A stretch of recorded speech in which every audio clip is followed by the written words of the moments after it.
desenvolvimento do roteiro A História da Minha Vida, provisoriamente intitulado A História da Minha Vida. Eu sou a produtora, Fernanda Resnick, Roberto Oliveira, criador da ideia original, da primeira versão do roteiro, Geraldo Pioli, roteirista, e Isabela Faia, roteirista.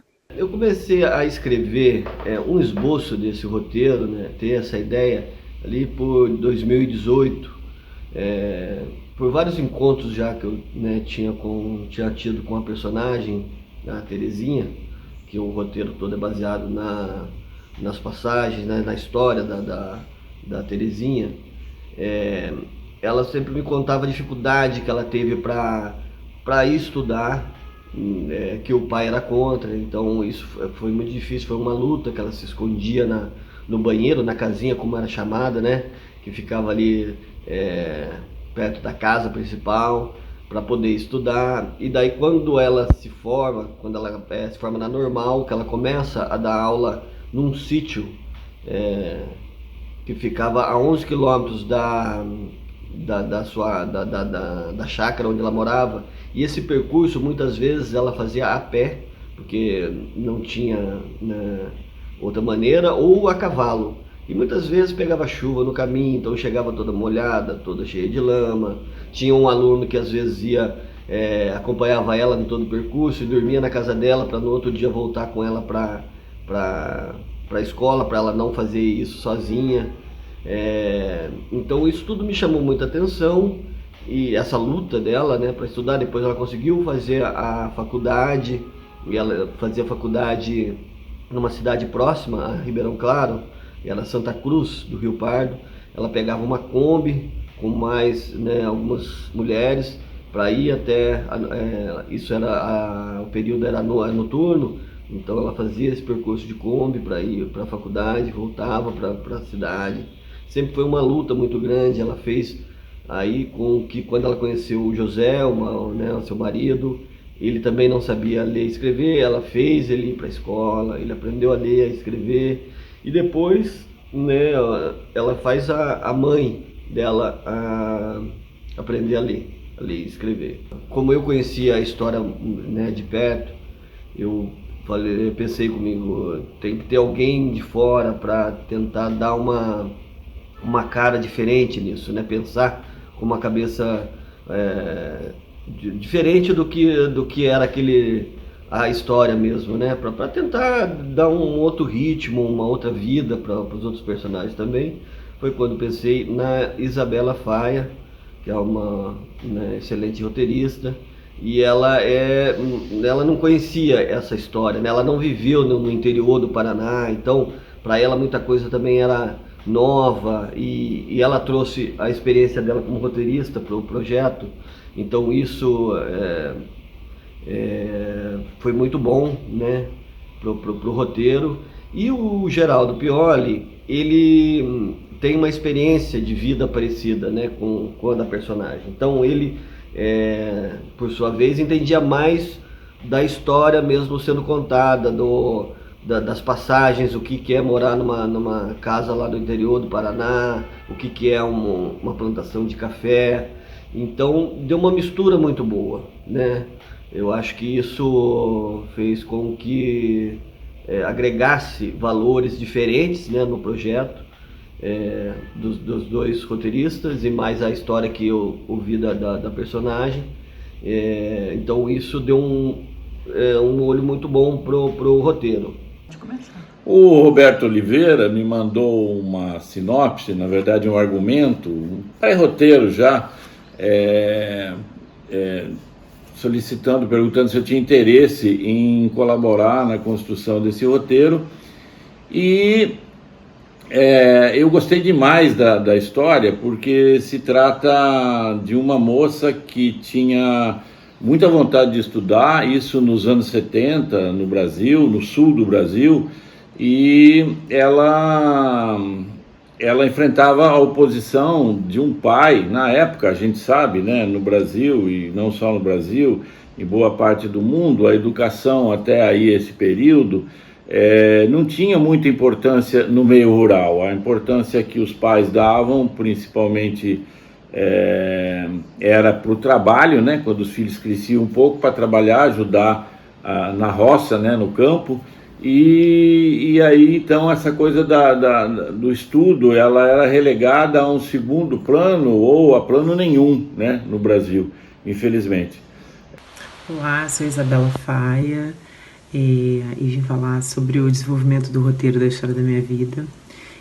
Foi um trabalho que começou com uma etapa fundamental, que foi revisitar o primeiro tratamento e realizar uma análise profunda da estrutura dramática dos personagens, dos conflitos e dos temas centrais. E a partir dessa leitura técnica, detalhada, né, no documento mesmo de análise, ficou evidente que a história possui um arco dramático natural centrado na Terezinha, com antagonismos bem definidos, representados pelo pai Egídio, pelas dificuldades sociais, culturais, educacionais que a protagonista enfrentava. E essa primeira avaliação, ela também identificou com clareza os grandes temas que sustentam o filme: a educação como libertação, a emancipação feminina e o conflito entre a tradição familiar e o desejo individual. E foi aí que a gente definiu como estratégia central do trabalho reestruturar completamente o material dentro da lógica clássica de 3 atos, né, de modo a potencializar o arco transformador da Terezinha, ter clareza dos conflitos externos e internos que atravessam a sua trajetória. E essa decisão não foi apenas técnica, né, ela foi conceitual.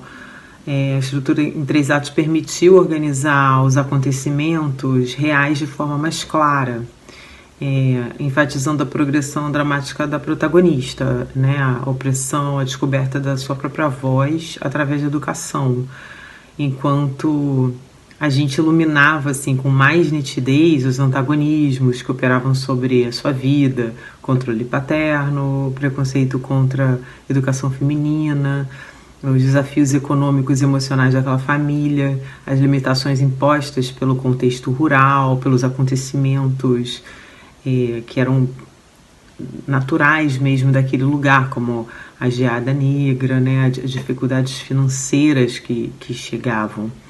Então, a reorganização dos acontecimentos, ela serviu para revelar a espinha dorsal do filme, que é a educação como força transformadora individual e coletiva. Com a geada negra de 75, muitas fazendas de café viraram pasto, então isso acabou, não tem essas grandes fazendas de café mais, né? Então esse projeto também, de alguma maneira, tenta resgatar essa cultura, como era Ribeirão Claro, né? Ali em 75, por ali, de 75 a 88, né? Que daí também em 88 tem a manifestação dos professores, onde os professores se reúnem e vão para Curitiba, e daí acontece todo aquela guerra de professores com os policiais, que foi muito triste, e a Terezinha participou disso. Então isso tudo a gente tenta resgatar nessa história, nesse roteiro. E a gente conseguiu elaborar um roteiro que é bastante interessante, cujo foco principal é essa questão da educação, né, principalmente dessa educação mais libertária, num momento de ditadura no Brasil, né, os anos 70, ditadura bastante acirrada. Então, os livros mesmos, tem uma cena muito legal sobre o Paulo Freire, inclusive no filme, exatamente porque os livros mais libertários, nós todos sabemos que numa ditadura eles são destruídos, são proibidos. Então esse filme vai se concretizando em cima dessa ideia da educação e também de toda a história dessa menina, que era uma adolescente e vai crescendo, né, até ela se transformar numa professora. Então, posso dizer que o desenvolvimento desse roteiro, ele uniu 3 eixos fundamentais, né? A reorganização técnica baseada na estrutura clássica dos 3 atos, né? Com tudo que essa estrutura contempla, né? De técnica mesmo. A pesquisa histórica também, que foi fundamental, social e cultural, que veio, né, de um pesquisador contratado, sobre, né, educação naquela época, o trabalho rural, as dinâmicas familiares da época, referências socioculturais, e também o diálogo vivo, né, com aqueles que testemunharam aquela história e hoje conseguem contar e tá aqui de guardiões, né, nesse roteiro.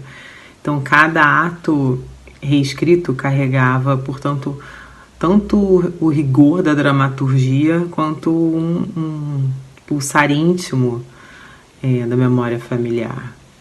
E conforme o desenvolvimento avançava, foi muito interessante, porque tornou-se cada vez mais evidente a importância do arco do próprio Geraldo dentro do filme. No início do processo, a participação dele parecia secundária, porém, ao revisitar essa trajetória real, né, entender a luz da transformação provocada pela busca da Terezinha pela educação, eu principalmente, né, percebi que a trajetória da vida dele também foi moldada por essa força. Eu que estava de fora, né, dessa história até então. Então, o fato de que anos mais tarde Geraldo se tornaria um profissional de cinema em Curitiba não apenas criou uma conexão orgânica com o tema da libertação, pelo conhecimento, mas como fechou um ciclo narrativo também, que reforça esse impacto, né, transgeracional com a protagonista Terezinha. Também tomamos uma decisão de, a cada ato que a gente entregava, né, o primeiro ato, o segundo e o terceiro, nós faríamos uma leitura juntos. Então, a análise indicou, né, momentos-chave naturalmente adequados àqueles atos. O incidente incitante no primeiro ato, quando o Egídio joga o livro do Paulo Freire na privada, o primeiro ponto de virada com o fim abrupto do noivado, o segundo ponto de virada quando o Egídio volta a interferir na vida afetiva da filha, o conjunto de resoluções no final ligadas à independência emocional, profissional e financeira da Terezinha. Então, com esse mapa estrutural definido, a gente foi partindo para o próximo ato, e sempre acompanhada por uma etapa fundamental, né, nessa leitura, nesse processo, que era escutar muito também o autor, né, o Roberto Oliveira, que também é o filho da Terezinha na vida real, e o Geraldo, né, o colaborador, o irmão mais novo, que também virou história e aparece como personagem desse filme durante a infância. Então, esses encontros, eles se tornaram centrais para o desenvolvimento, não apenas pelo ajuste técnico dos diálogos, pela verificação da coerência histórica do universo, mas porque ambos operam, né, como guardiões afetivos também e testemunhais dessa narrativa. E o trabalho colaborativo, né, entre nós três, né, com o Roberto, autor, o Geraldo e comigo, assegurou que, apesar da adaptação e da construção dramática, a essência da experiência vivida permaneceu intacta e luminosa, né, dessa mulher que irradiou também aí pro Geraldo e pro filho, né, o Roberto, o autor dessa história, uma outra vida, né? Ela possibilitou que eles estivessem também dentro do cinema agora, contando essa história de um outro lugar. Isso muito bonito, assim. Foi uma jornada também muito bacana para mim, como profissional, entender a importância da Terezinha também nesse lugar. Essa moça, ela nunca abandonou esse desejo, ela lutou muito por isso e, de alguma forma, conseguiu, né, mesmo aceitando as imposições do pai de ter que trabalhar na roça, mas ela também achou um jeito de estudar. A mãe a defendia bastante, e isso teve um peso, né, na história dela. E ela consegue, então, a transformação não apenas dela, mas de todo o seu entorno. E eu acho que o resultado desse processo é um roteiro que articula uma emoção, né, verdade histórica e cinematográfica com certo equilíbrio. A história da Terezinha, essa menina da roça que encontrou na educação o caminho para transformar a sua vida e a vida de todos que estavam em volta dela, ganhou mais clareza, consistência e, sobretudo, né, profundidade humana. Então ela transforma não só a vida dela, mas ela transforma a vida de todos que estão em volta dela. Né? Isso é muito maravilhoso, mostra o quanto a educação é transformadora.